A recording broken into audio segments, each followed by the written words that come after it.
In addition to the fines, jail, community service, counseling, and probation requirements imposed by the court, you can also become classified as an ignition interlock restricted driver.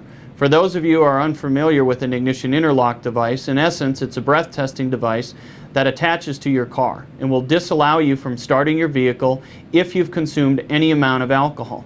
The ignition interlock device can be imposed both as a result of an administrative suspension or as a result of a criminal conviction. Depending on your driver history, depending on the number of convictions, the ignition interlock requirement could go anywhere from 18 months on a first conviction for DUI up to 10 years on a felony conviction for DUI.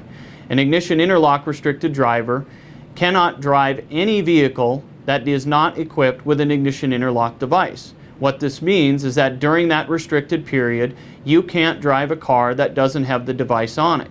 Even if you have it installed on your own vehicle, it does not allow you to drive any other vehicle that does not have a device, regardless of whether or not you've been drinking. If you were to be stopped speeding or doing anything else in a vehicle that did not have an ignition interlock device in it, the officer would be able to determine that your ignition interlock status based on a review of your driving record. He would ask you for your ignition interlock device, and if you couldn't show him that there was one in the vehicle, you would be arrested, taken to jail, and charged with an ignition interlock violation. Under Utah law, an ignition interlock violation is a Class B misdemeanor, punishable by 0 to 6 months in jail and a maximum fine of $1,850. Many judges see ignition interlock violations as even more serious than the DUI that got you in trouble in the first place, and it is very common for judges to impose jail time for this type of violation.